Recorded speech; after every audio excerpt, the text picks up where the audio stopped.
Looks like it's gonna be another one of those nights. It's gonna be another one of those nights. I don't think either side of this market is willing to give up this move. Either side of the market is willing to get this move up. It's gonna be one of those. Okay.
Okay.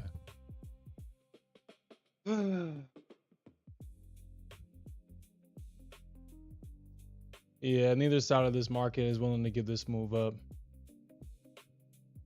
And interestingly enough, that same trend line for a couple of nights, from a couple of nights ago, from actually, what is this? Thursday's price action? Look how that trend line is now playing a part in today's price action. We got the break above it.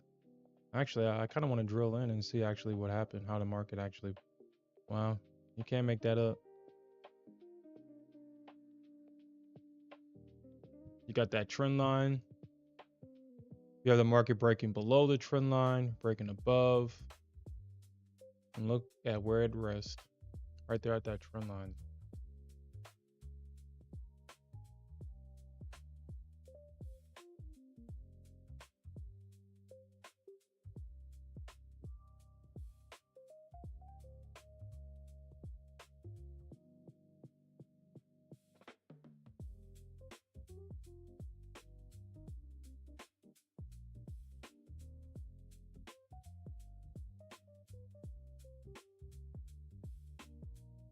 I literally was just reading that.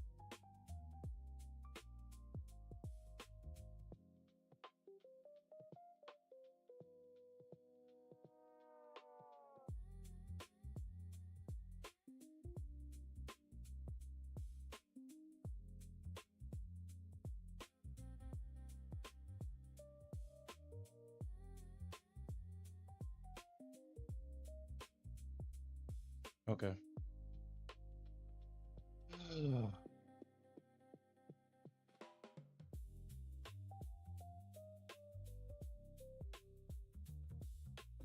What a session, though.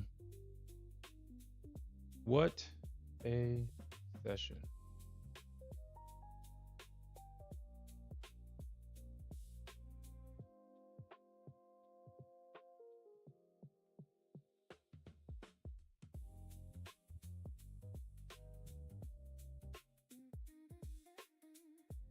Shit, I didn't know I had a position on. Okay, so I guess I didn't know this was filled. All right, so I'm short on the ES apparently. I took a short at the end of yesterday's session. I just set a limit.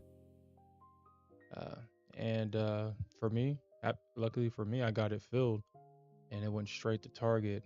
No hassle, just went straight to target. I did consider going short at the start of the session. Did consider it. But I guess I'm glad that I waited.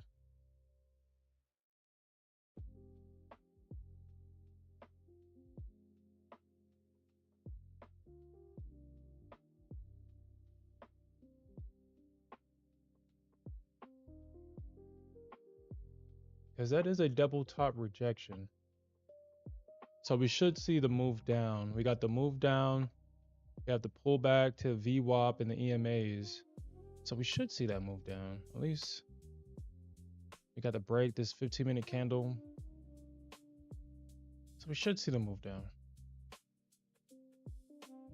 Will it be an easy move down? I guess we'll find out, but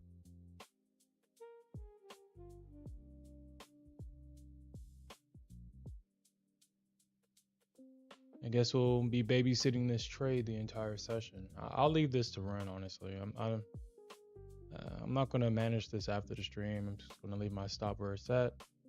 I think it's in a good spot. Right above that double top.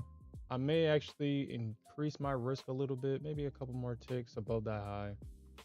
So it is a double top, but I don't want it to try to triple top and try to grab liquidity above that high. I wouldn't be surprised to find that we are not trading with a lot of liquidity tonight. Probably not a lot of volume tonight. I won't be surprised. So it was actually worse than that yesterday. Yesterday we had at least 30,000 contracts that are being exchanged, and tonight we only got 23,000 on the MES, and we have 134,000 on the MNQ. So tonight is definitely going to be tough due to low volume. Low volume sessions are usually not fun.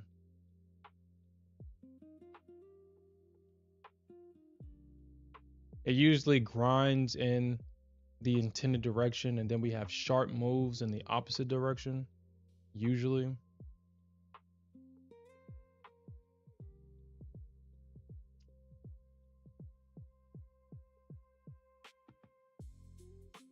$8.21.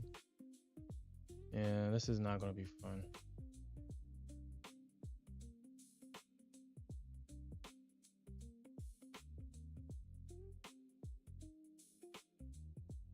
You said, where do I get the information about the contracts? So this is a market analyzer on NinjaTrader 8, and it tells me the instrument, the range for today, the daily volume, which is where I'm grabbing the information from, and how many days until rollover. So all this just is on the market analyzer on NinjaTrader 8.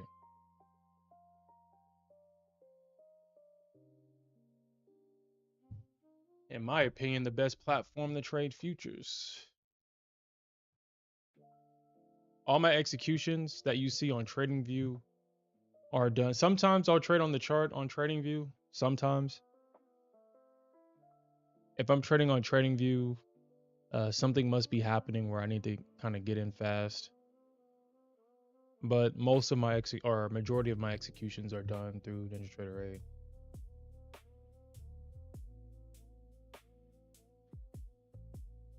TradingView is just a stream-friendly platform. It's colorful. People like how it looks. It has all these indicators on it. So this is just for show. But how are you doing tonight, though? Were you able to capture this? Were you able to capture any piece of this move higher, or did you get faked out, or did you try to fight against this runaway market?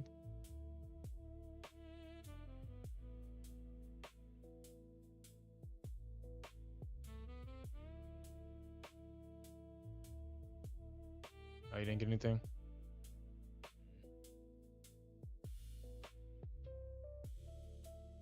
Oh, you didn't get any trades?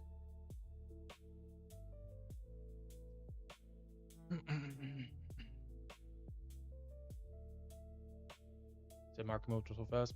Yeah, it does that. So the trend that I'm starting to see is if we see a bunch of consolidation during the night session or during the Asia London, and we see no follow through, usually we see these big moves afterwards. This is if you trade metals like gold, silver, any commodities really.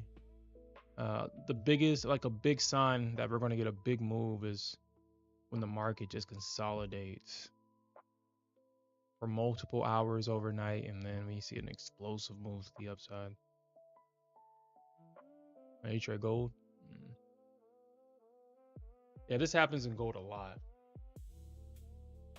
A lot. This happens in gold a lot. It's been a while though since I looked at gold. Actually, I looked at gold earlier today, honestly.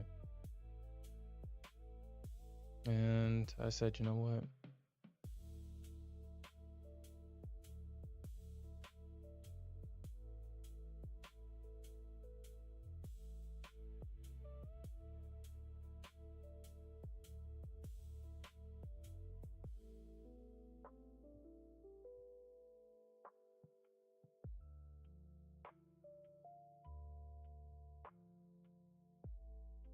Yeah, it was.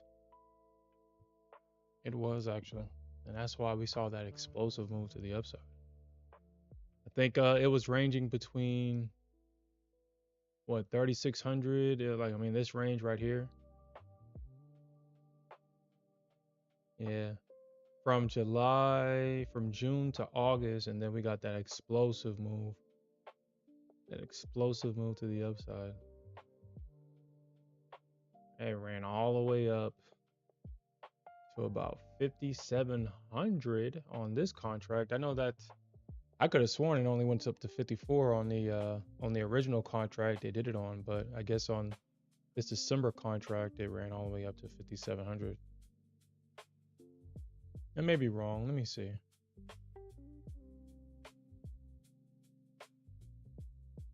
I don't recall us ever going up to 5,700. I feel like I would have known that. Apparently we went up to 5,700. Look at the continuous contract. So I don't recall it doing that, but yeah, 5,600 on the continuous contract. So okay, I don't remember going up to 57, or I don't recall it going up to 57.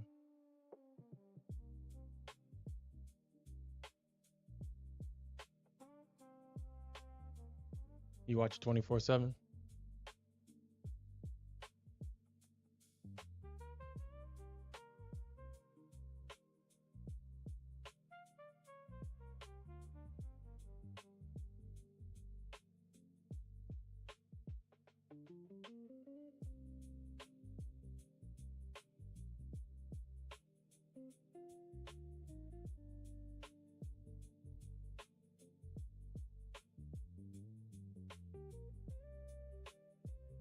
Okay. If this thing gets too crazy on the ES, I'll probably close it. I'm not interested in actually just sitting in drawdown with this thing, honestly. I'm not interested in sitting in drawdown. Because I think the Nasdaq was kind of going down a little bit, but not the ES.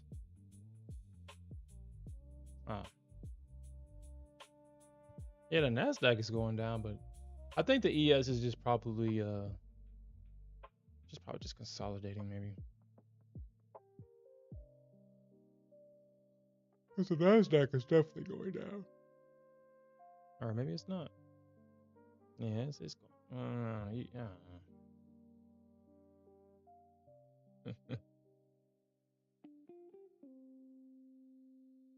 You said gold is perfect for scalping, you know?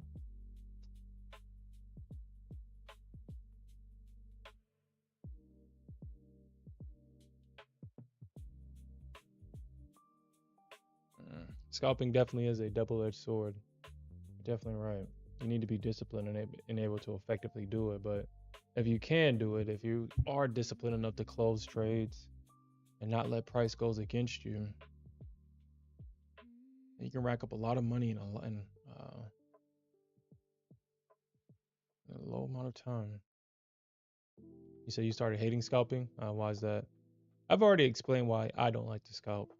I just feel I don't like the feeling. I don't like the feeling.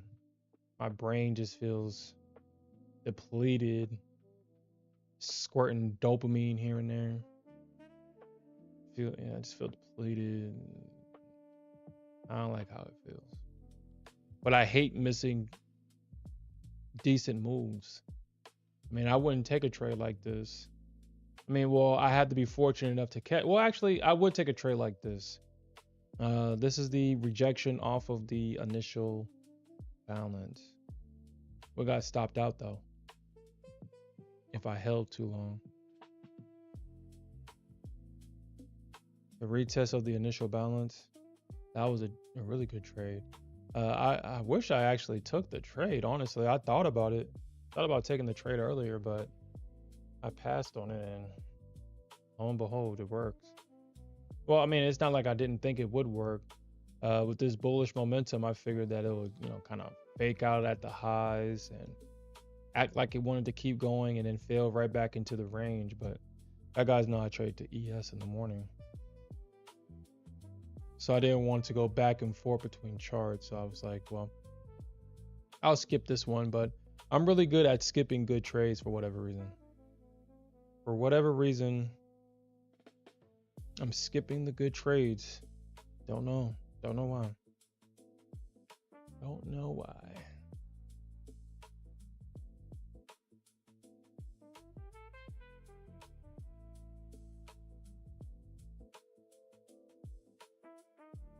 I will agree.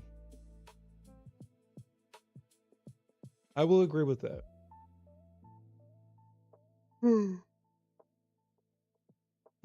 Gold does respect levels. That's why it feels like a cognitive dissonance whenever I end up losing on gold with a 5-point stop. In my mind, I'm thinking, I was like, dang, how was I so wrong? This kind of gold kind of does the same thing. It doesn't necessarily do anything different, but somehow, some way, I can find myself in a losing trade, and I lose money.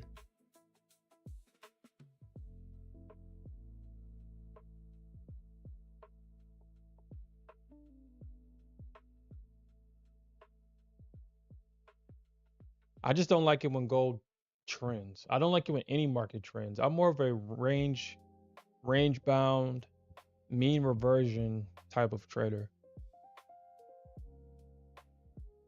I mean, that was the market condition that I had to learn how to trade in. The market barely trended.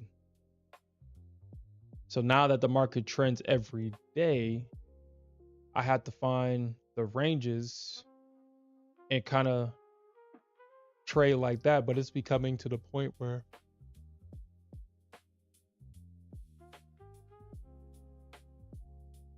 I can make way more money if I just figure out this trend trading.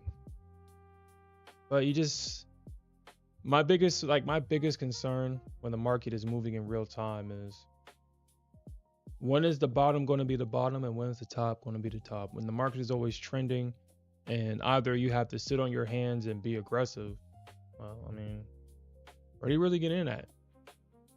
Like, as an example, you got this big move higher right here. Well, I guess if you kind of just stick to the left, you get this big move higher, then it comes down.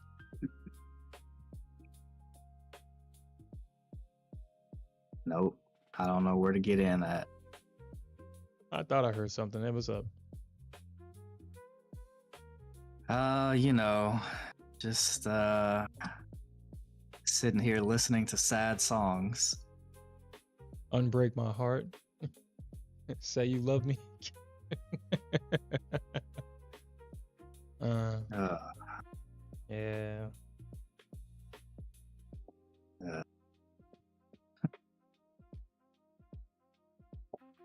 Yeah, that usually happens, GK trades. I'm pretty sure Smith wish he done the same thing. It's always the trades that you mess with are the ones that, for whatever reason, just completely run.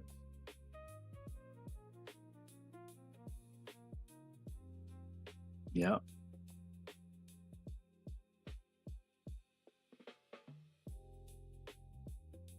Well, I think I need to close this short.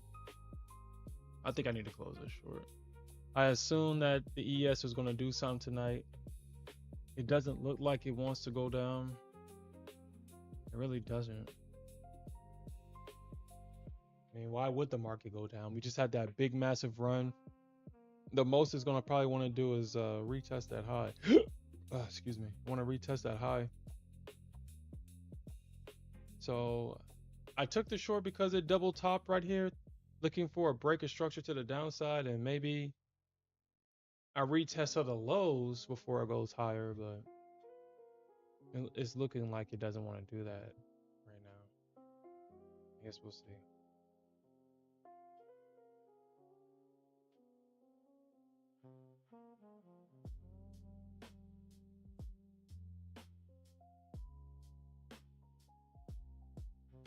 How was your drive, though, Smith?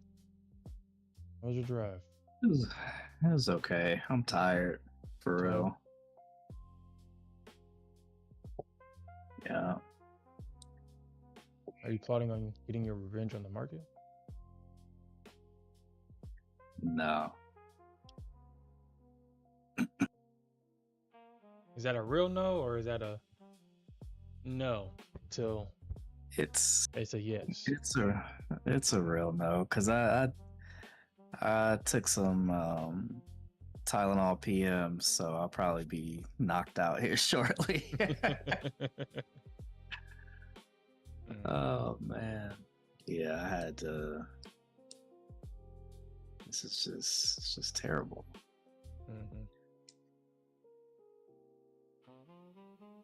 Yeah. It's like now, yeah, now we made these highs and everything, and I'm like, dang, now I don't know where to get in at.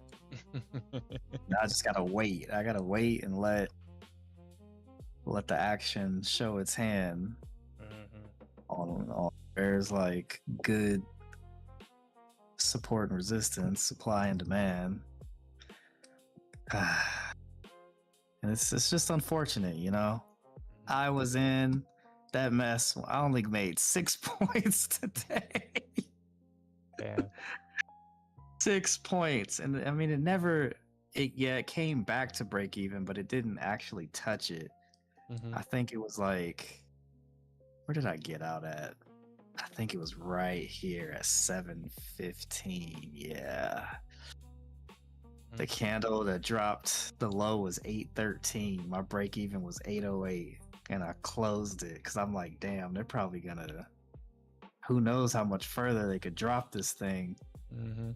Like, it was super bearish, you know, this morning before CPI release. I was like, dang, or PPI, and I was just like, man, how low are they gonna try to take this thing? And then my thinking was like, all right, well, if they do want to drop it, let me just get in lower. Let me close out here and get in lower. Mm-hmm. Cause I still had the same bullish thoughts, but I was like, yeah, let me close this thing out and I'll get in lower. Nope. Nope. The market had other plans. They said, fake him out. He's out. He closed. Logged it off. It happened. It happened. We got him out. Pump it. Pamp it, and pamp it they did. Even PPI didn't come back to break even. I'm just, yeah, that one's tough. And then to see that it would have been $1,800, like roughly an $1,800 trade. Oh man, Yeah. that's tough. Yeah. In micros, now if it was E-minis, that'd have been 18,000. Someone made 18,000 today. Someone for I'm sure. sure somebody. They probably made more. I'm sure. Oh man, but that hurts. That really does. Now I'm like, man, let me get a revenge short. Only a short would make me feel better.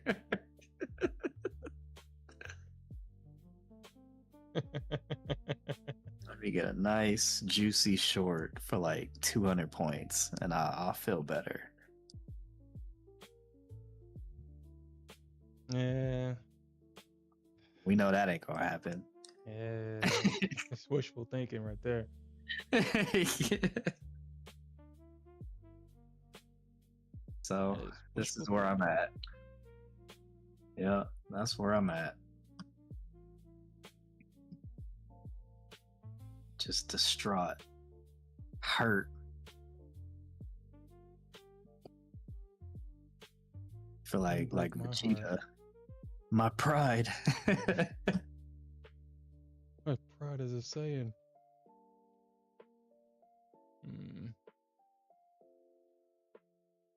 Well, we'll see.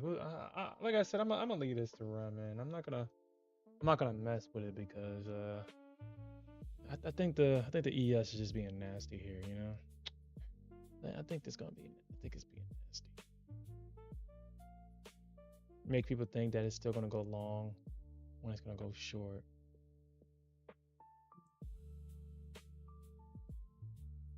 Yeah, dude. Yeah, Honestly, that's why I have my rule.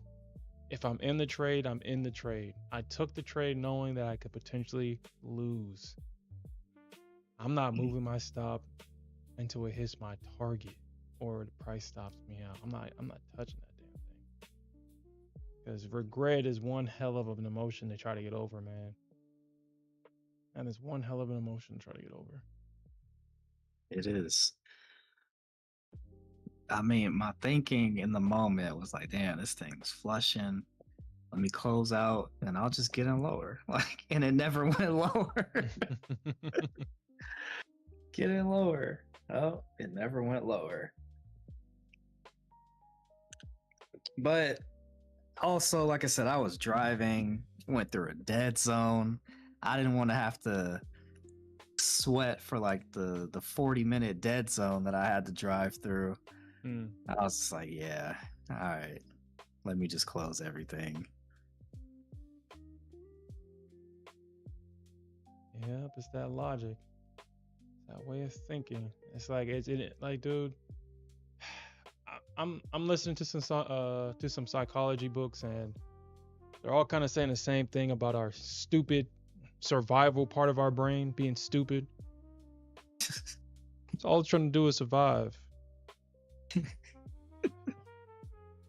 And it really knows how to get what it wants by mixing in emotions. I mean, it already knows what you're afraid of, and all it has to do is add emotions to it, and bam, got you.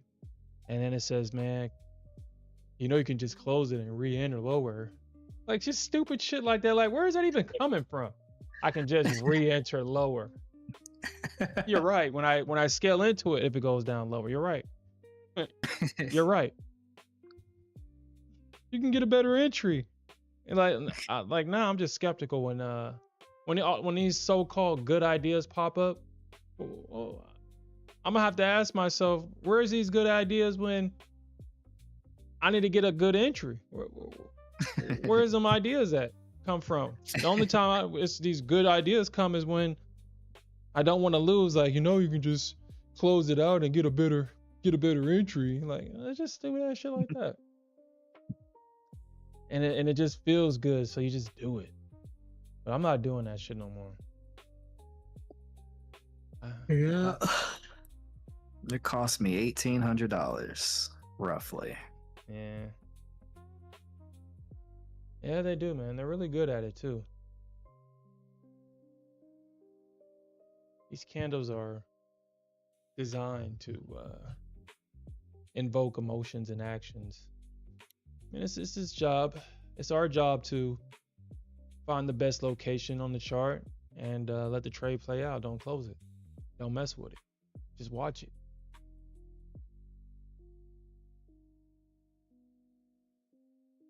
Yeah. Well, did you learn anything from this situation? Or are you going to do it again? I learned I'm gonna get my get back. Gotta get that back.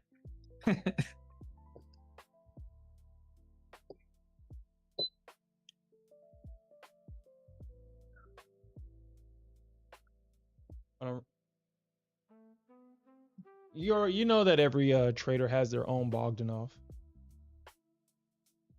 We all think we're looking at the same chart, but we're not.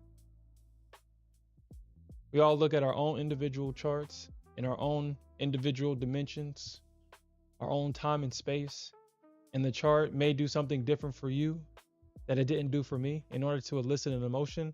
And then at the end of the day, it makes it appear that we all looked at the same chart, but we didn't. We didn't.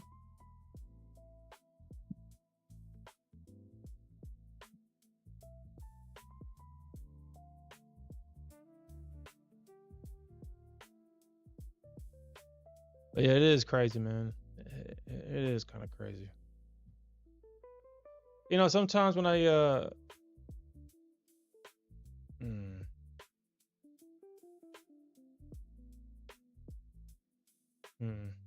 you know, honestly, silver has been pissing me off lately.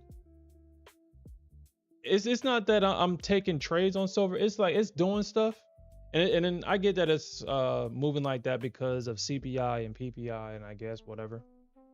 But there were so many opportunities on silver that I missed, and I'm sitting there thinking to myself, how the hell am I missing these opportunities on silver right now? Like it's rejecting off of the 21 EMA, it's double topping and double bottoming, and I'm just sitting on the sideline just watching it. And then when I finally say, you know what, I want a piece of that, and then it begins to chop. I was like, you know what? How the hell does it do that? How does it know that I'm not going to take the trades like that, but then I finally get the courage to take the trade? And then all of a sudden it wants to act like an old senior citizen that needs help crossing the street. Silver was playing with my emotions all freaking day. Dude, I lost so much money and got it. Like, I'm surprised I still got that account. That account must be protected from the gods. The market gods must be protecting that account, because the amount of money that I lost and got back, it was crazy. Silver was playing with me, man. I almost hired a hitman for silver specifically.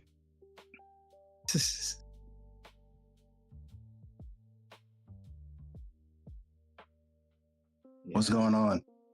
I haven't looked at silver. Hey, what's up? What up, Alfred?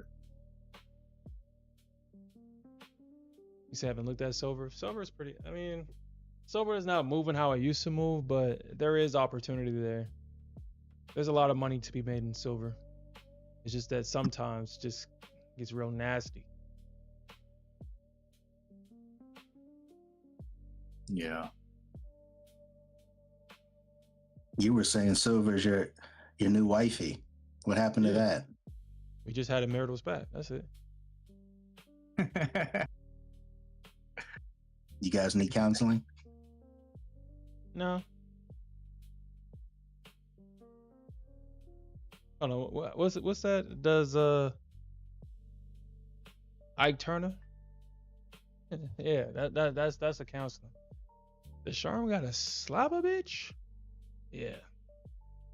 Sorry, I can write. When I enter into a position, do what I want. Stop acting up.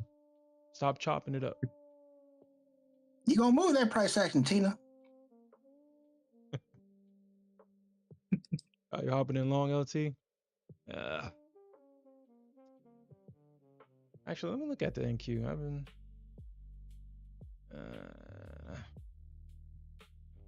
I hate the fact that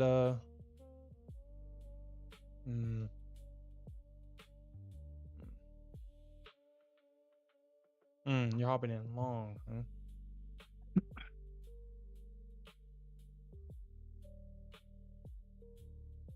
I just got out of a long. Did you? Yeah, I got one of those end of day my funded futures, and I was right at the max. I had I just needed $30, so that's why I was just jumping in a long. Mm-hmm.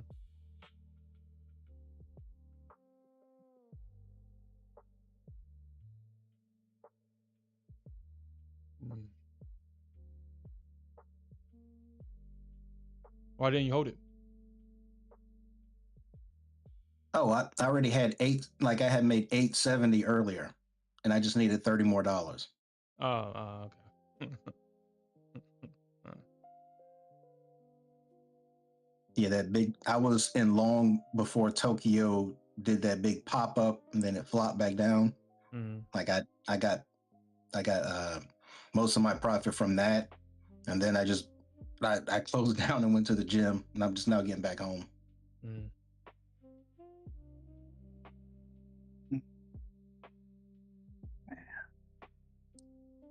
Man. Oh, so you said that you hopped in around 9:16. Okay, so that's about like 8 for me.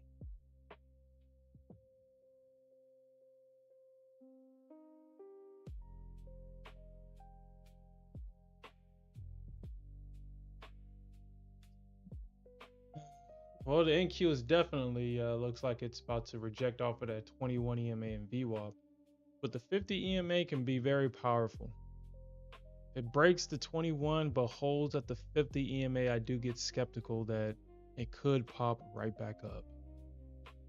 But the ES is price is well above all the EMAs. The 21, the 50, the 200, and it's above VWAP. So the Nasdaq is looking more bearish in the ES.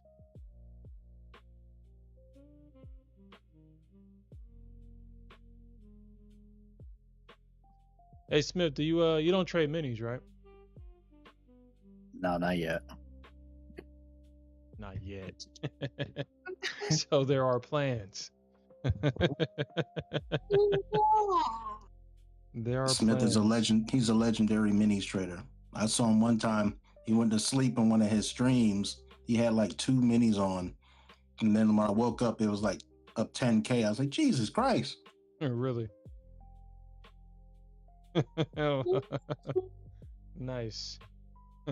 Go to sleep, Nice. wake up to 10K. Nice. Go bed. I gotta take a screenshot. I'm not taking profits. I gotta take the screenshot. Yeah, he said that he left the stream running. He's like, yeah, I'm just gonna leave this on, and I got my stop. I'm going to bed. So the stream was on all night. So he had video proof.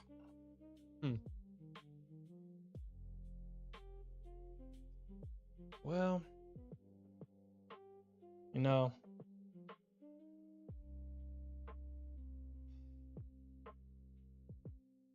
that'd be nice. During that those metal run ups, someone in the chat dropped they woke up to 20K in their funded account. They didn't expect it to hit. They just put it on, and they said that they went to sleep not expecting anything, and they woke up and the 20K in their funded account. I'm like, dang, that must be a nice feeling. That must be a nice feeling. Hey, Sherm, you remember you posted that one picture where somebody was in 15 minis in silver when it did that $10 drop? Mm-hmm. We were like, man, that's when we both started rubbing our hands together like Birdman. It's like, yeah, we need to get in on the silver. I think that dude made that dude was like up like 100K. He's probably one of the reasons why Top Step was like, nah, we about to limit silver. It was up 100K at 100K days. That was on a combine too. So I'm like, that's not even a funded account. Why did you do that? Nah, that was probably one of them. But there's people in their funded accounts like up like dude, he showed his P&L calendar. It's like, dude, 100K every fucking day, dude. Or not 100K, but like 10K, 20K, 30K days and shit. I was like, dude, how? That was one of the main reasons why Top Step started adding DLL to the XFAs. Mm-hmm. They didn't know it. Well, yeah, they took them away. I forgot. They took them away. And then they put them back on. I learned that the hard way.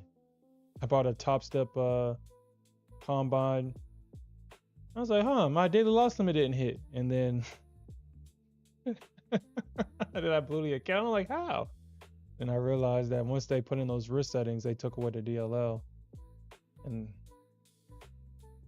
learned that the hard way.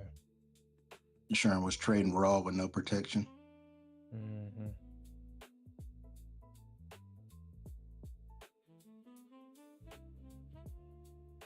I mean, you could do that. Okay. All right. Man, I hate if I cut this and you know what? No. Well, man. Okay, if I can get break even, I'll close it at break even. I'll close it at break even. What I'm seeing on the chart is that the ES and NQ both swept the value area low, which is usually an indication of a buy zone.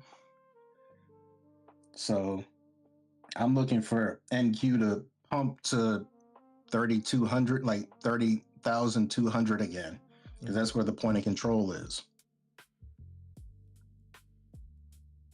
You know, I had to probably do some deep diving on order flow, because I'm at a surface level when it comes to order flow. Honestly, when I look at volume profile, all I see is shapes on my chart. I really don't understand what the hell is talking about. It's not like price really reacts at those levels the way I'm looking for. If it's not trading into an area and I'm not seeing immediate reaction, to me, it's just noise, and I don't like looking at stuff like that. I don't want to know the context. I don't want to know why. I don't want to know that this is the area where majority of transactions happen, because for the most part, the market likes to run those areas, yeah, but it's not like it's going to stop there and react there. And I'm not one of those traders who's like, okay, so it ran this area, what is it going to do next? If it runs into an area, if it's an indicator on my chart, it needs to be doing something. I guess simply said, price needs to be reacting at the indicator, or it's not going to be on my chart. I do have TPO and volume profile on my chart, and I'm just looking at it. I still don't know what the hell it's even doing, honestly. Like, let me show you guys what I'm talking about. I don't know what the hell this thing is doing.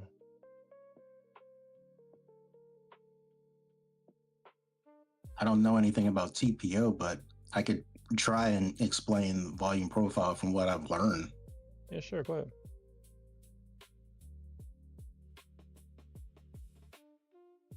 So this is the volume profile, and that's the TPO chart. And SLJ, yeah, I see that. I see that now. I was in when it did this, but obviously now it's looking like it's about to go against me. And that's exactly what happened yesterday. I was in short, in profit, then out of nowhere, the bulls came in, and now I'm in negative. Exactly what happened yesterday. Hey Sherm, if you look on the volume profile on your snipping tool, you got in right at the point of control. Like your short that you have right now is at the point of control. That's why, like,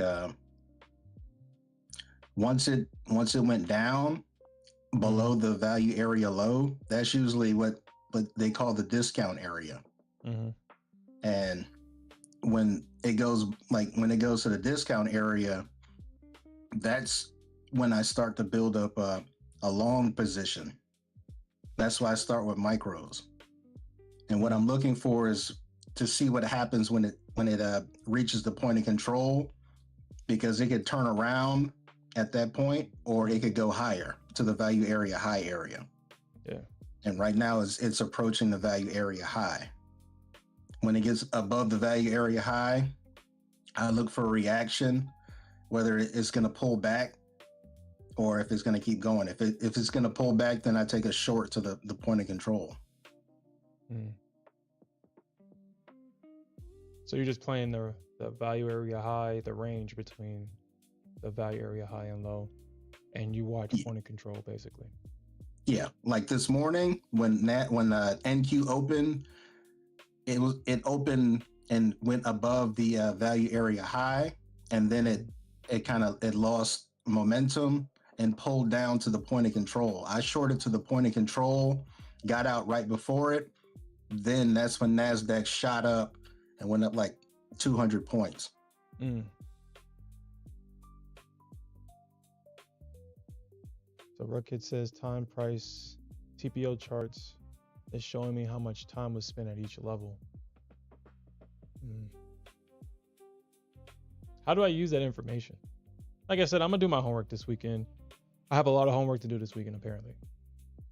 Muhammad says learn options. Okay. We got this footprint chart.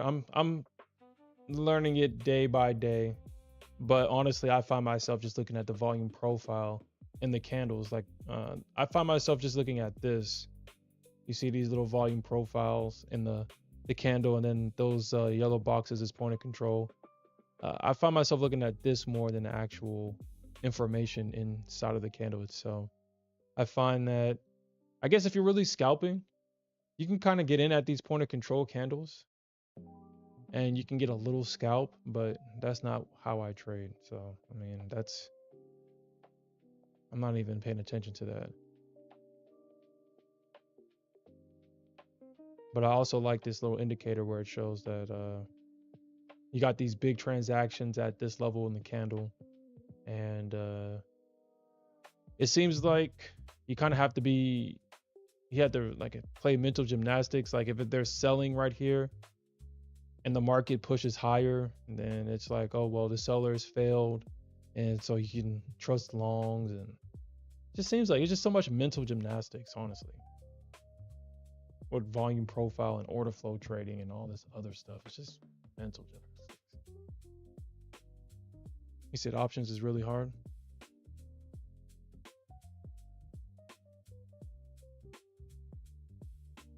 I'll have an understanding of it by the end of this weekend for sure. Oh, I was on mute. I was about to say, it's a lot to keep track of in real time. You talk about options, or you talk about Just yeah, all the information. Yeah.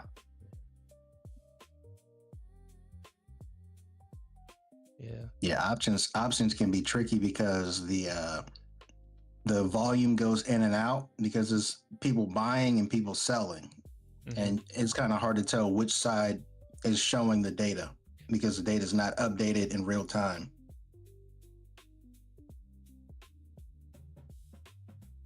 Are you talking about like I don't know what you're talking about. You talk about in options? You talk about a specific platform?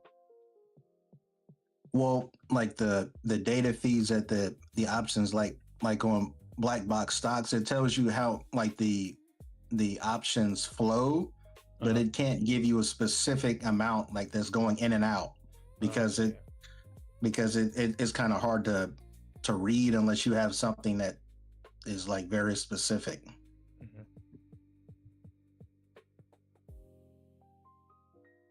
I should just start. Well, GK trades. I did make a lot of money with spreads. I stopped doing it because I got addicted to zero DTEs, and I just can't go back to spreads anymore because it's like, oh my god, it's so boring. But if I'm gonna learn options, that means I'm gonna trade it. So I guess I can trade options on the side, kind of like on the night, like during the evening stream, we can kind of look at SPY, kind of talk about areas where I can probably buy spreads. It's not gonna be financial advice though, but probably look at SPY, see where I can look. Or actually, I buy XBX spreads. The SPY sucks. I mean, honestly, the premium on SPY just sucks.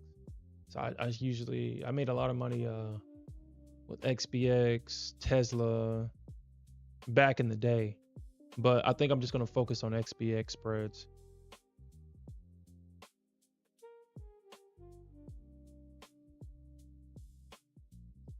Yeah.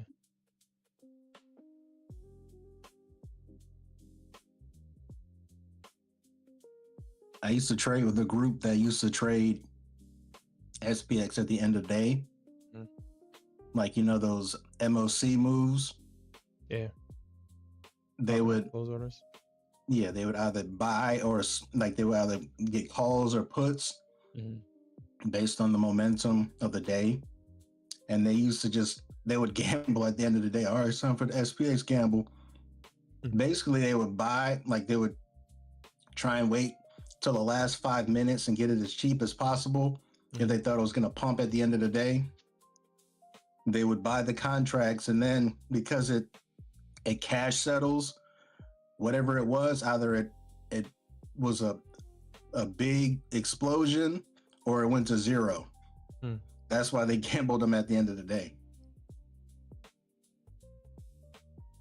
Yeah, I had a XBX. I bought $45 XBX way out of the money for $45 and ran all the way to 300. But I was trying to recreate that guy that bought $45 XBX calls or puts, and then Powell said that he's not raising, or he's not gonna lower rates anymore, and then they dropped to what?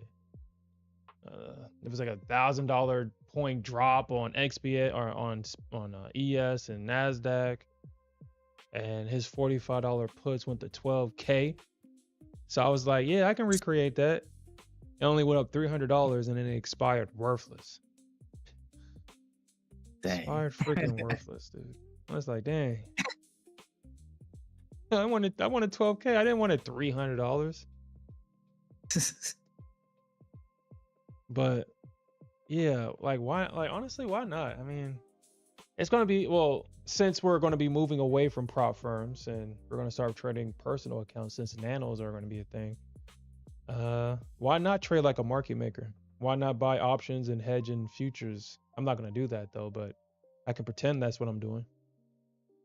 I can pretend.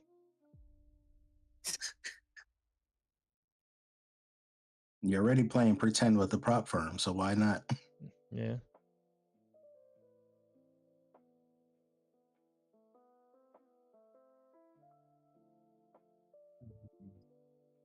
Yeah. One day I was in an SPX call. I set my limit to, because I had spent like $45 on it. I set my limit to take me out if it pumped to like 300.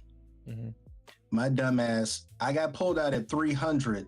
It pumped to like $1,200.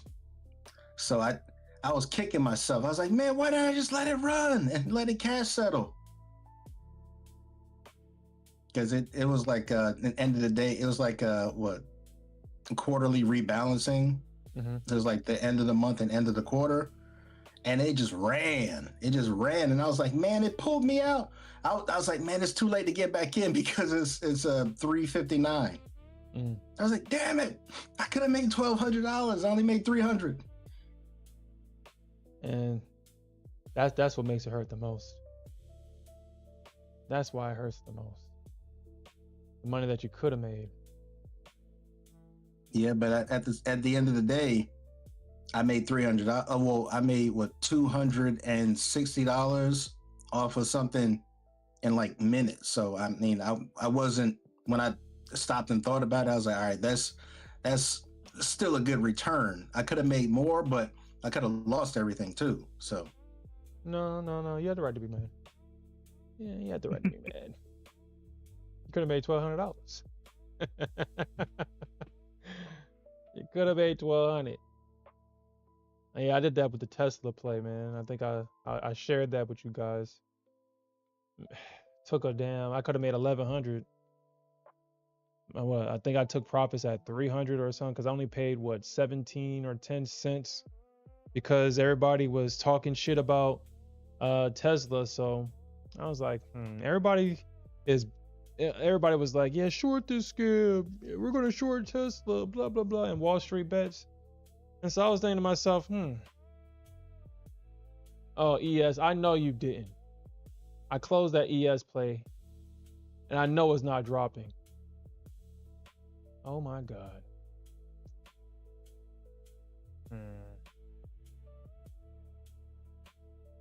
Anyway, whatever. So it's because everybody was so bearish on it. You know, I was like, fine, I'll buy the calls. And sure enough, on earnings the next day, that shit ran.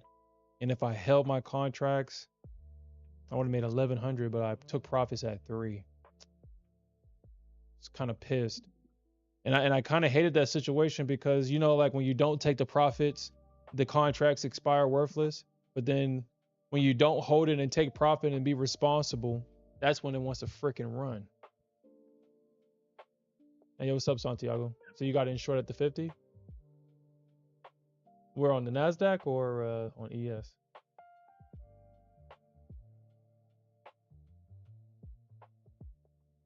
Yeah, the Nasdaq looks more bearish than the ES, honestly.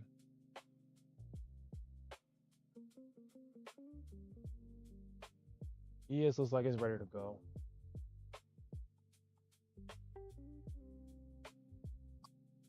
So I guess instead of going short on ES, I'll hope for a long, I guess. Let me see if I can get into a long.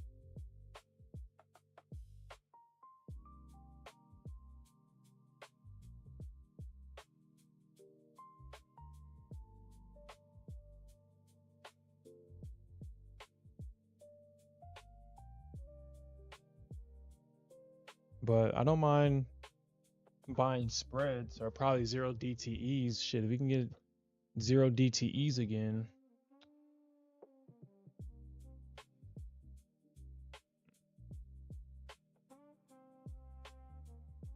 Yeah, these the XBX, yeah, it's delayed. Yeah, it's delayed. I don't use TradingView for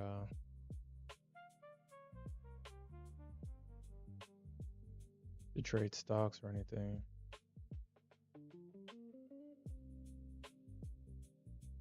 Yeah, I've been paying for the data for years. Like I barely use it,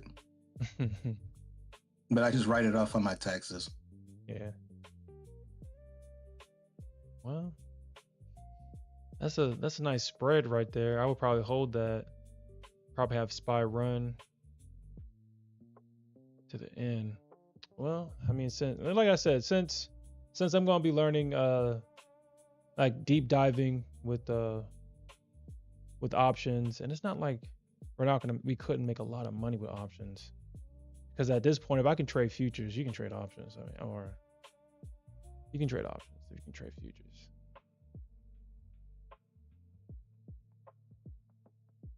Because the price action is not really that deceptive on stocks. I mean, I look at this chart, and at what point I don't see any deception. This looks like basic ass price action on the 5-minute.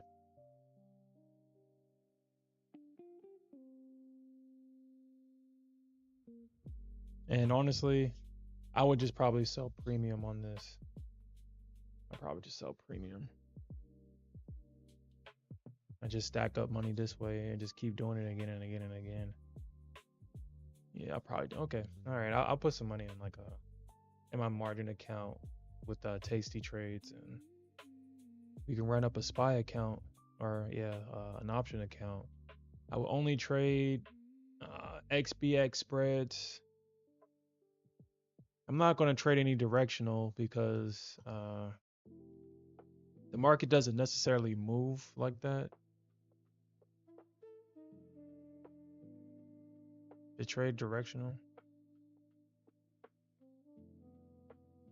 I mean, you got a good move today, but for the most part, the market just basically chops.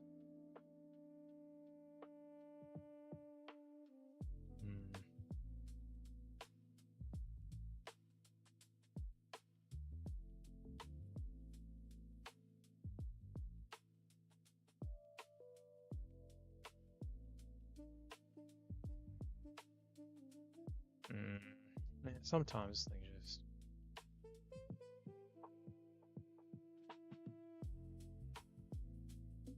for no reason too.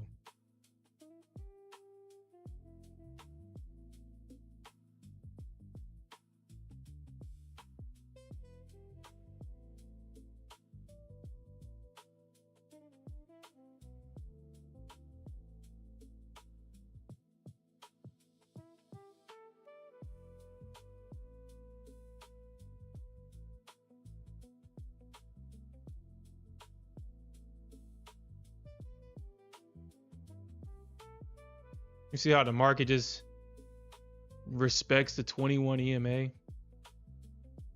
Just respects it.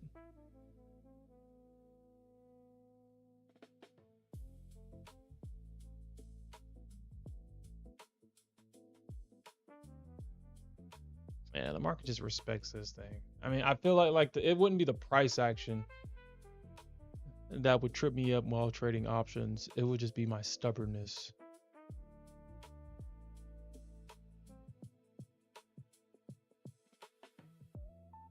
And if I made money not knowing what the hell I was doing, I can make money knowing what the hell I can make money knowing what the hell I'm doing.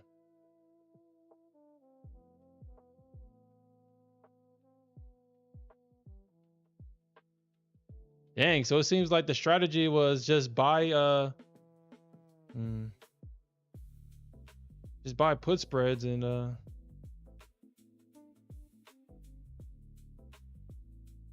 830.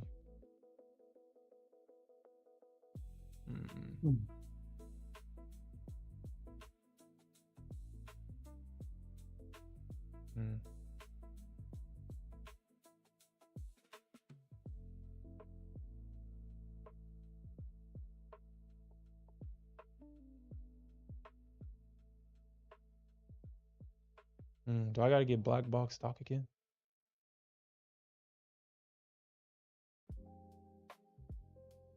This be like the 5th time signing up for it.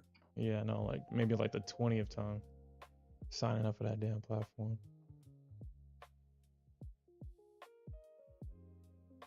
They waiting on you, sure. Like, we knew you'd be back. Yeah. Yep. But I may not like I said, I gotta do my homework on this stuff because black box stock was cool, but I don't like how it functions.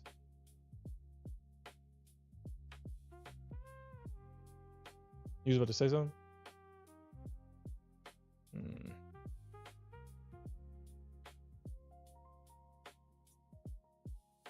Oh, you think black box stocks is expensive?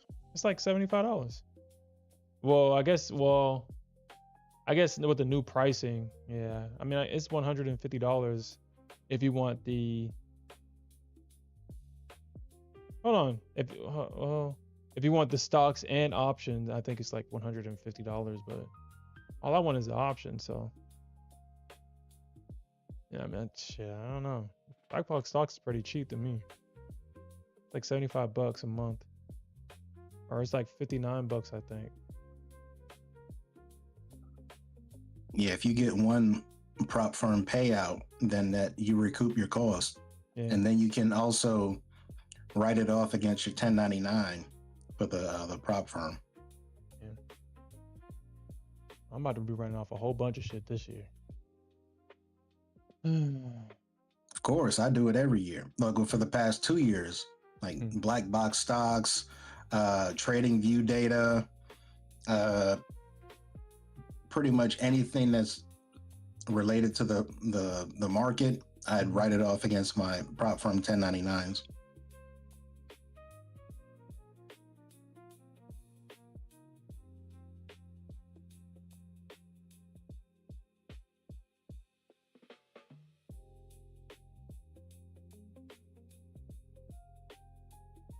Okay. I mean, this is some bull. Okay. All right. We're not going to believe this. All right. We're not going to believe this.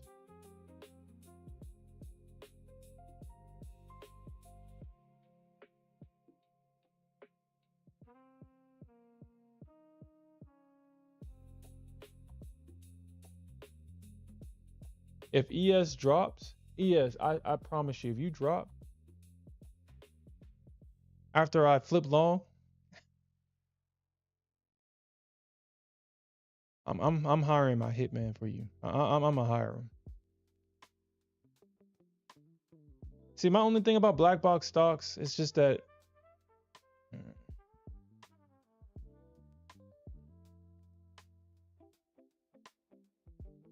right there, no data found. That's what it kept doing. So at least they're telling you the truth, I guess.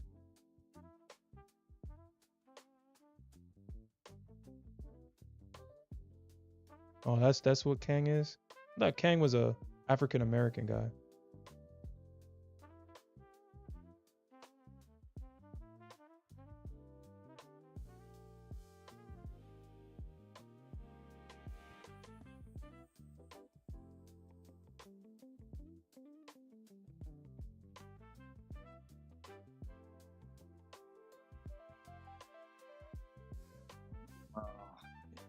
All right, y'all.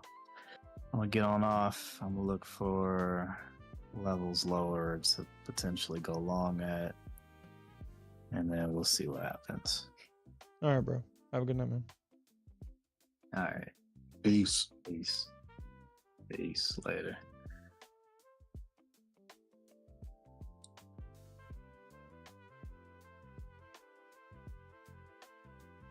That used to be the price it used to be at $99 for everything, and then they broke it up like this.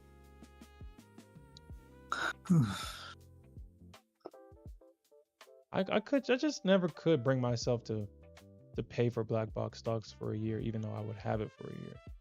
Just could never bring myself to pay for it.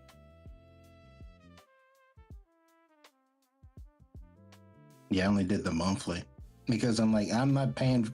Like, I don't even know if I'm gonna use it for the full year because I had it for like 5 months. And I'm like, if I paid for the year, I would have been mad.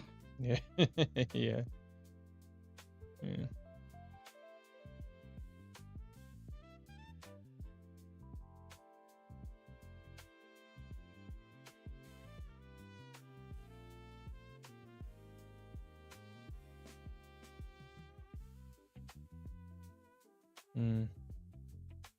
Yeah. I mean, the push come to shove. I guess I don't mind coming back to I mean, because this is where it all started for me. But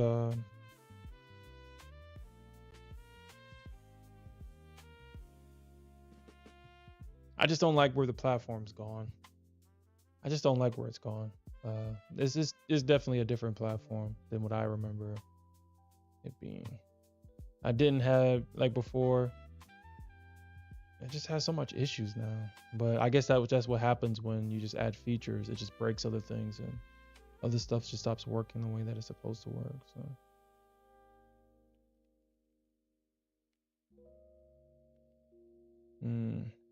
okay. They have a lot of education though. That was really good that I liked about this platform.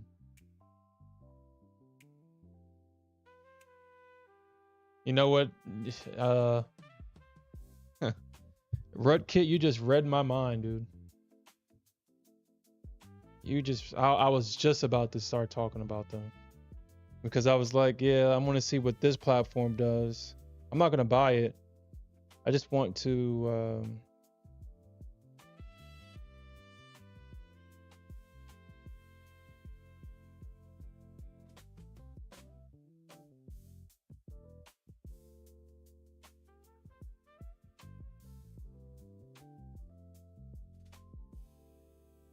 start free, no credit card. No credit card, instant access, real tools. Delivers a unified trading intelligence.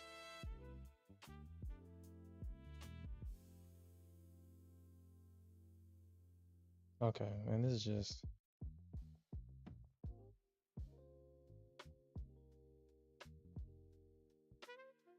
over 5,000 academy lessons. What is it? Pricing? Monthly, $39 for the first month, and then $129 for the following month. But the pro, it's like, dude, like, what the hell is up with that, man?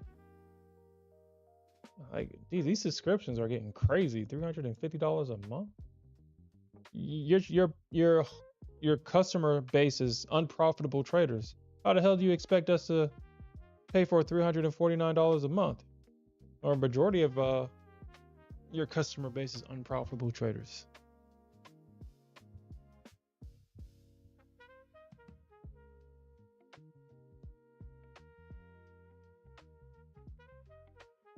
That's because they know that the more unprofitable you are, the more you're willing to pay for any kind of edge.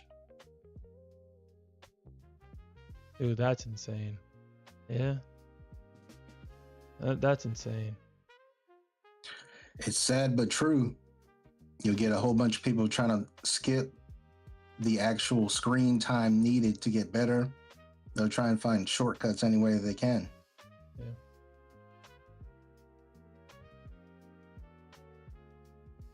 For an entire year, just imagine dropping 3K for an entire year. It's not even a lifetime license or nothing. You're just dropping 3K for the year. That's insane. That is insane. That's painful. That is insane.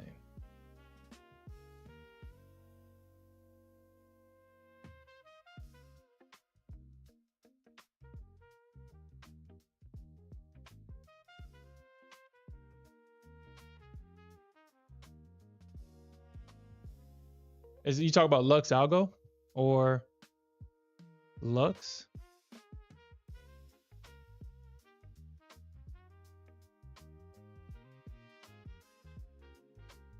Oh, Lux Algo? Yeah.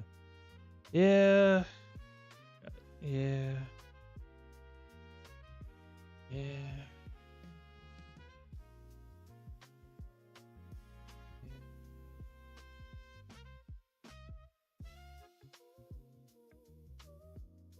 But isn't this doesn't he just create like algos? I'm doing tonight. How about you? How you doing tonight? What do you want to be called? Do you want to be user? Because your screen name is user SN9NT. Nah, I think Lux Algo is just a he has a subscription for, like, if you want an indicator, you can just throw it in there. You just type in what you want, and then it's kind of like Claude, or I guess it's kind of like Claude. You just tell it what it wants. Tell it what you want, and it builds an indicator. But hold on, what? Yo, what? Oh, okay, all right, okay. I was about to say, I thought this thing said $3,000. You just paid a $3,000 once, and then it's $479 a year. I thought that's what it said. I was like, yo, that's insane, dude. That is insane. Well, I mean, I guess this is where we are in the market. Everybody's a degenerate gambler looking for a shortcut to profitability. We're all looking for a shortcut to profitability. Whatever tools help us get there. Lux Algo does have some good indicators, but I mean, I don't know if I want to pay $359 for all their premium stuff. I mean, if somebody sees value in it, I don't blame them, but I don't like having too many indicators, because I'll scroll through indicators and then I'll remove them because they kind of clutter up the chart if you have too many. Yeah. Eventually, I'm gonna watch their series. Mohammed says that the real stuff that these things are trying to sell. Mohammed said that if any of these guys was giving out the real deal, the real information, it would be immediately taken down with a lot of prejudice, because it's the money-making model that has been in use for a long time. And if the real information became available to the public, then these market makers, these institutions would stop making money. So they don't play games about the real information. And I believe him.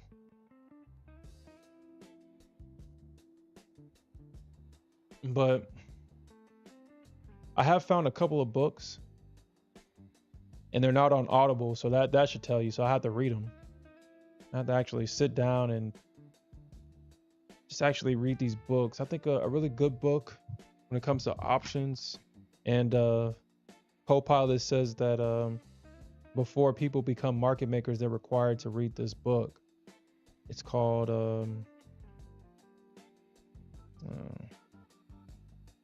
took a screenshot. I do plan on actually sitting down and reading it eventually. eventually. It's called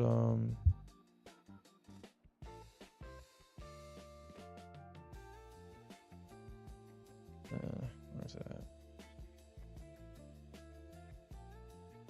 It's called Option Volatility and Pricing. Option Volatility and Pricing.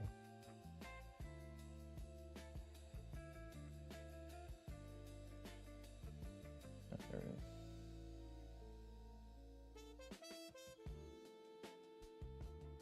is. You can buy it on Amazon, get the digital version, and then have the what is it called? What's the Amazon thing called? The Kindle? the Kindle. Yeah, you can have the Kindle read it to you. It's not an audio book, but I mean it'll sound generic in AI, but Yeah. at least you don't have to sit there and read it. Yeah. Yeah, and so this is the book right here, Option Volatility and Pricing. Supposedly this is the book that all the option, or not the option, but the market makers and everybody has to read. So, well, I guess I'm gonna just start my option journey for real this time, I guess. Just like the NQ options, like you couldn't live with your failure. And where did that lead you? Right back to me. Right back to me. But I'll listen to people's ideas. If they have a series, like I guess like no one really cares, or I feel that no one really cares if you're getting the real data, as long as these indicators is making decision making easier. I don't think nobody really cares.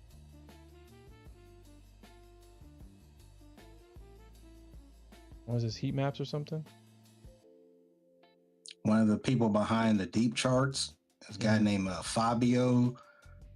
I forgot what his last name is, but he's like he's a renowned scalper, and he's won like he's like one of the top scalpers in the world. Oh, really? According, because he has like a couple interviews with like the Words of Wisdom and Chart Fanatics and things, like on a couple channels, and he has his own channel where he goes over his scalping techniques. And then he mentioned that he's starting a platform called Deep Charts. So that's what this is. Oh, okay. Oh, okay. Well, I don't want to play I don't want to sound like a hater, but I'm not saying, well, actually I don't know him. I don't know him. But kind of like that what's that dude's name? Roaring Kitty. How there were speculations that there was a bunch of investment firms that was behind him when GME went up again, and he was up like $1 billion and stuff, but didn't take profits. I feel like when I hear stuff like that, when people just come out with platforms, I just feel like they're the face, and then there is a machine behind them. But that's just my assumption. I'm not saying that that's what's going on here. It's, of course, if you want to sell a product, you need a hero, you need a face, you need somebody to attach your product to that they already like and has a history of being successful, even if they have nothing to do with the platform. They're just the face, the mascot. So I guess, did he come up with this platform? Did he build this platform? Would you know? I don't know. I just know that he's like, if you go to Deep Charts on YouTube, you'll see his face pop up.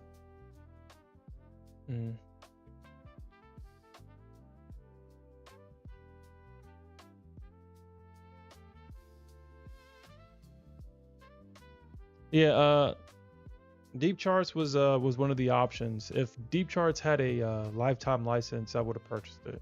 I mean, it didn't really matter, honestly. It didn't matter. I mean, the first thing that I seen about Deep Charts is when I was talking about adding gamma deep gamma, and this is the first time that I actually heard about this platform, because it was having real-time gamma, gex, and all that other stuff, but they don't have a lifetime license. And that's how I came on a toss, because a toss was the same thing but a lifetime license. And I was like, okay, that makes it easy. But I'm not really looking for a lifetime license, because what happens if you use it for 2 months and then never touch it again?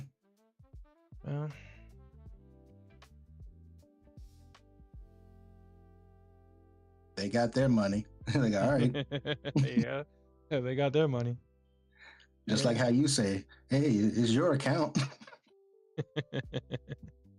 Yeah, I mean, they got their money. But like I said, I had to justify with the Top Step payout. But if I didn't get that payout, I guess I would have hated it, but I would have bought it anyway, because Atos is coming out with the gamma and stuff too. So at least I'm not paying a monthly subscription. If I'm just using it for the gamma, it'll pay for itself over time, versus me paying a monthly bill or a subscription forever. That's how I'm justifying it. The same way that I had to justify paying for Bookmap, even though I don't use it like that. That's the main reason I don't do lifetime or yearly subscriptions. I do it based on like monthly. I may pay a little more, but if I don't want to keep it, I can always just cut it loose. Yeah.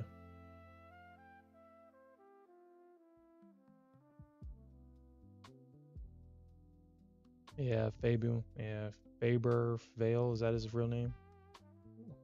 Yeah. Like if you look at him, he's an Italian guy who's always wearing like a Nasdaq hat. Mm-hmm.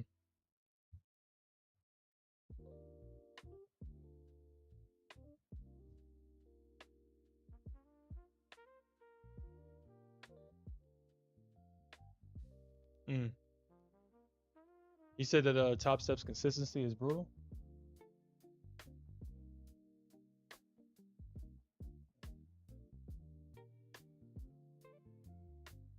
I mean, at this point, I think every firm has a consistency rule at this point.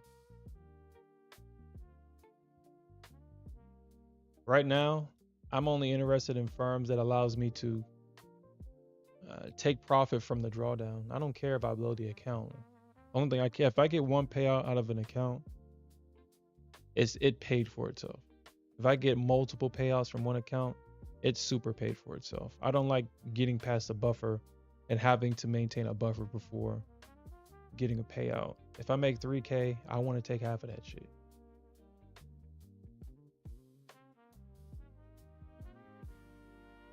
Yeah, I mean, if you can get a payout, no matter if it's like whatever you pay for the account, if you can get that amount in a payout plus more, then you've already made back your money.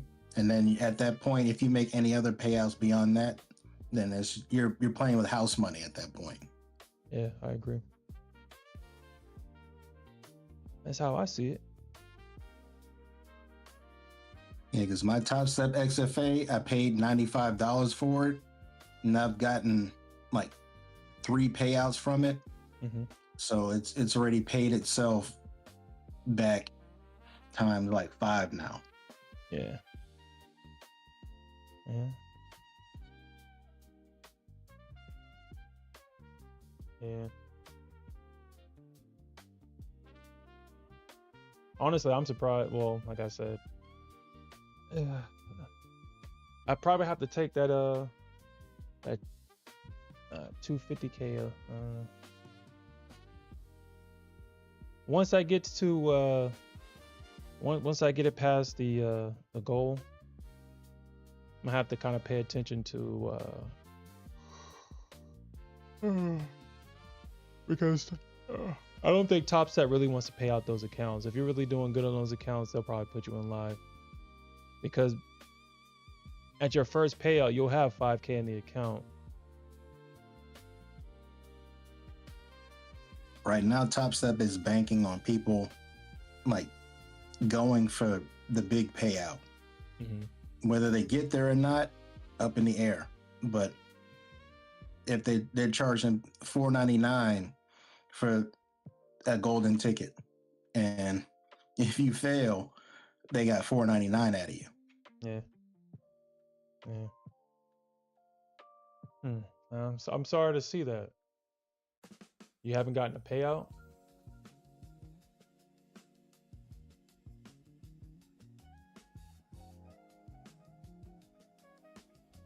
Rub the console. Hold on, you talk about with the copy traders? I still got one of their copy traders. Are you talking about the copy traders with the Replicanto? You got to pay for an update.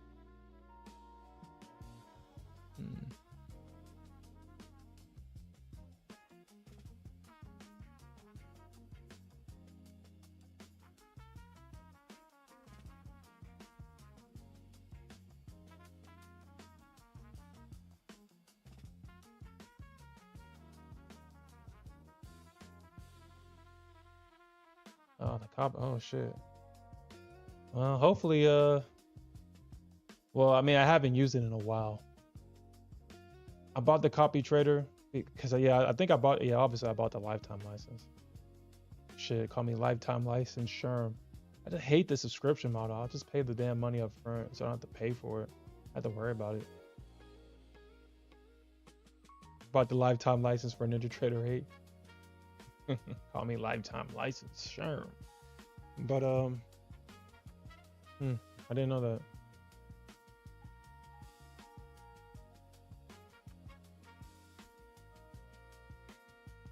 Wow, that's crazy. Wow. I you know, these. I think that's crazy. You have too much competition to be doing stuff like that. There's too many competitors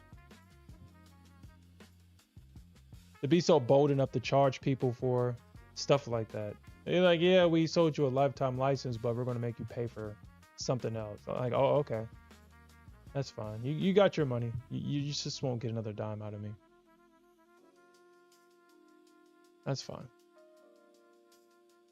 Yes, I traded with my funded futures. My funded futures used to be my home for a very long time until they got rid of the starter plan. I think that was the best 50K account in the game. That extra $500 that they gave you in drawdown, that literally saved one of my accounts.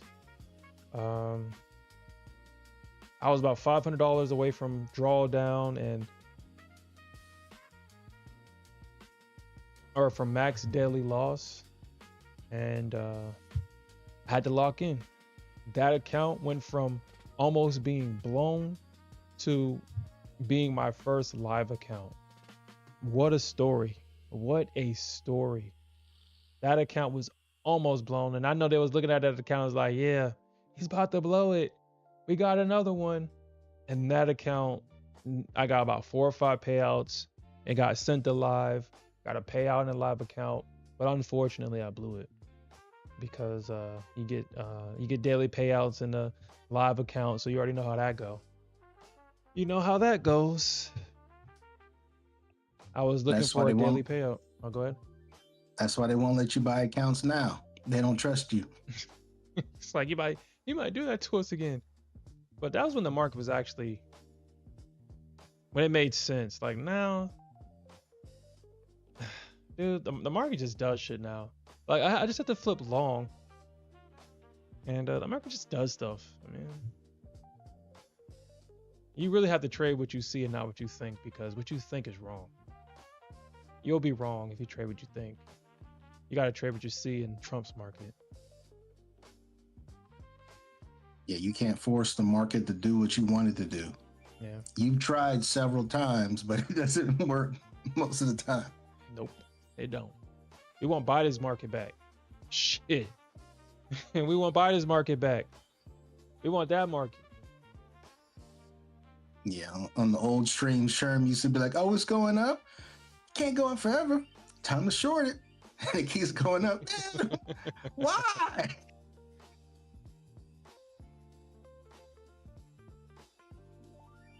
Yeah, shit, I stream every day. I actually I don't want to think about how long I've been streaming.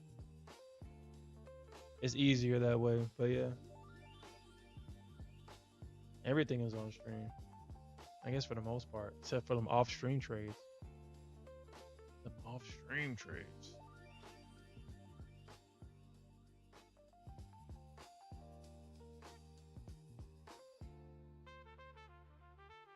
Yeah, there'd be some days, I think last year, where we would see the in real time the tariff moves just wipe us out. Mm-hmm. We'd be in a trade, and all of a sudden, what was that? You see a big spike, either spike up or spike down, and just like, Oh shit, I mean that's nice to see. That's nice to see. I like when I just show up in people's feed and y'all guys give me a chance. Yeah. Just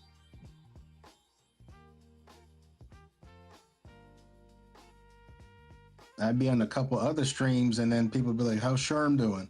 Like, how you know about Sherm?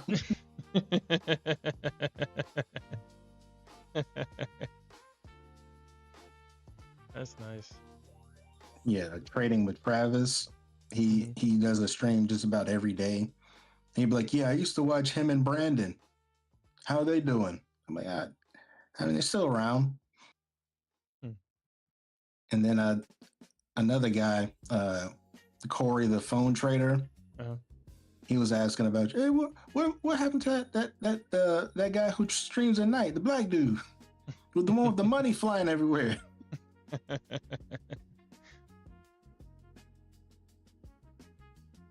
Money on my mind, baby.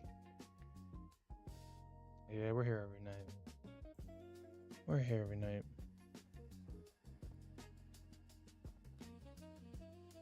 Shit seems like the streams just got get longer, dude.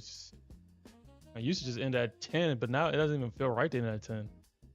It doesn't even feel right to end at 10. I feel like I'm in an early, ending on time.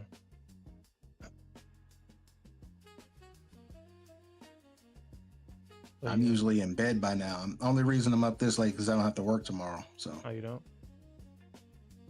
nah, I took some personal days off because I was getting overworked. Yeah. Oh, what did it? Well, I don't know if you can talk about it, but if you can talk about it, what the hell you doing? Well, like I work in insurance, and like I had to learn all these state specific things, and I was in training for like a whole year, like last year. And so like now I'm actually out, like having to work on the things that I was in training for last year, and they can't account for every single situation you come across. And so I'm still learning on the go, learning on the fly, because they can only train you on so much. Like they can't account for every single situation you come across. Yeah. And so I have to figure out a lot of the things on the go, and that was kind of draining me.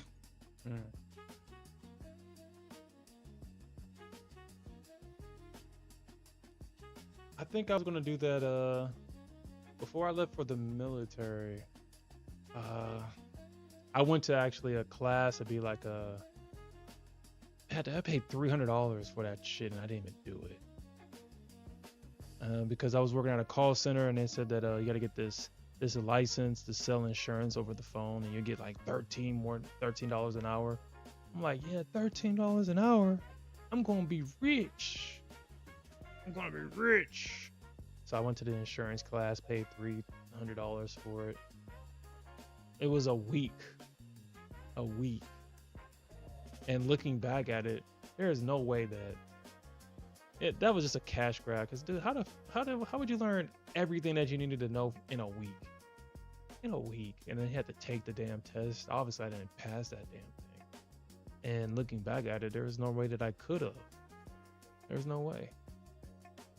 I think it was like health insurance or something I had that you take a test for, and you can get like a $13 bump, and you didn't have to deal with customers, like customer service. You would have to deal with customers and their health insurance, and you would help them with that.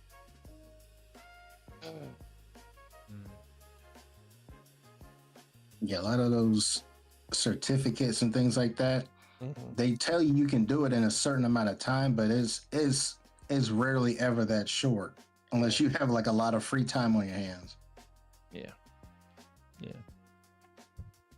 Yeah, I definitely agree. There was no way that I would have passed that damn. It was so much information. It was so much information in my mind. I wasn't even in the correct mindset to be able to take in all that information, comprehend it, and then implement it in real time. There was just no way. I was 20 years old, still wet behind the ears. There was no way. No way. No. Nah, 20-year-olds' attention span's too short. Yeah. I was thinking about y'all know what I was thinking about. I was not thinking about none of that. None of that. So I mean, it was pretty obvious the outcome, and it worked out the way it was supposed to. But if I were to do it now, then yeah, I would have a better understanding of, because I have a better understanding of how the world works. I understand the politics, I understand the stuff that they talk about, and I understand the stuff that is not talked about. It's one of those things like politics. It's implied. It doesn't make sense, but perception is reality, and that's what politics is. Perception. So I know how to play the game now, but there was no way that I would have been able to play the game then. I wasn't even aware that there was a game.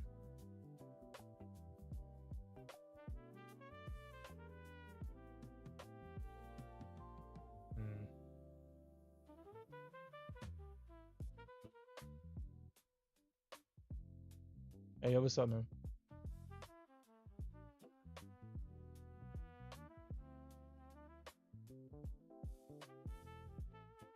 You said get tourist accounts? Is that like a prop firm?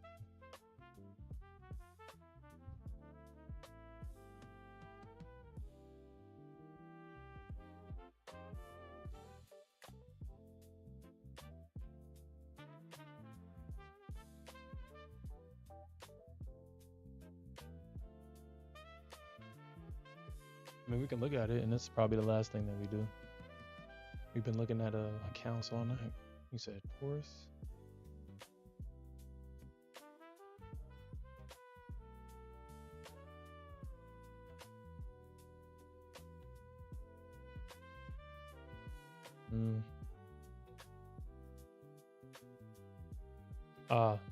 With the phases.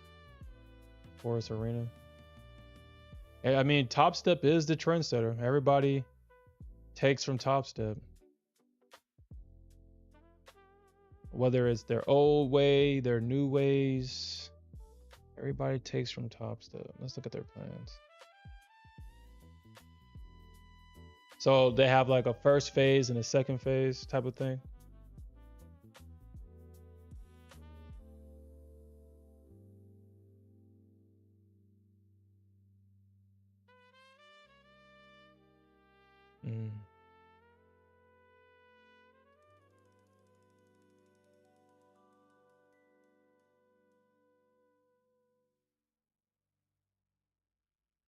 Look at that. It's come full circle. We were just talking about deep charts. I know, I was looking at that. I was like, huh. Yeah. Yeah, I think Top Step is I think what honestly, I don't know how that worked. I don't know if Top Step got acquired by Plus 500 or if they're partners or what. I don't know.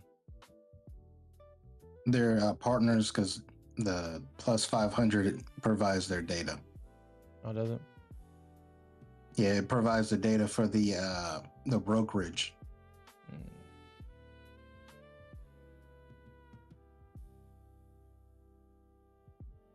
$40 monthly.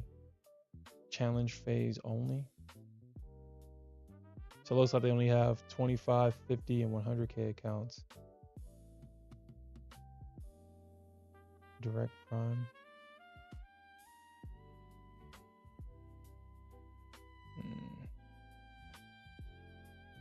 You gotta pay for end of day drawdown, really? You gotta pay for end of day drawdown?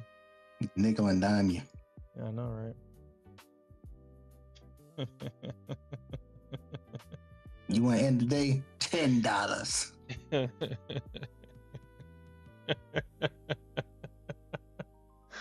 Oh my god. You hate intraday? $10. Free max account.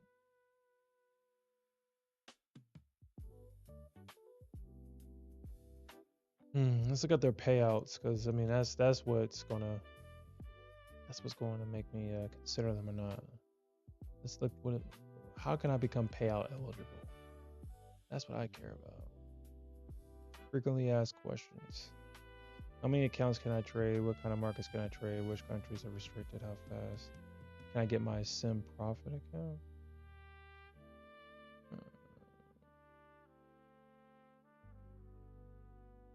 Yeah, Legends. I probably won't get another Legends account because I didn't know that they you get 2 payouts. They'll put you on a live account that they don't play, apparently. I didn't know that.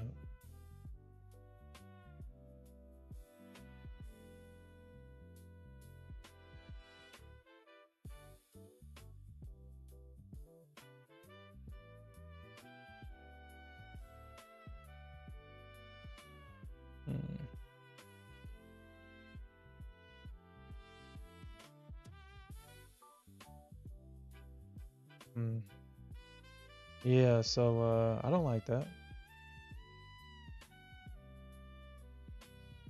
Am I missing it? How it works? Am I missing it? How do I become payout eligible? What are the requirements?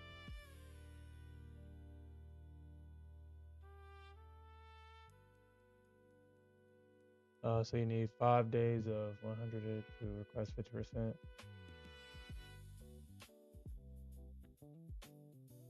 Yeah. Okay.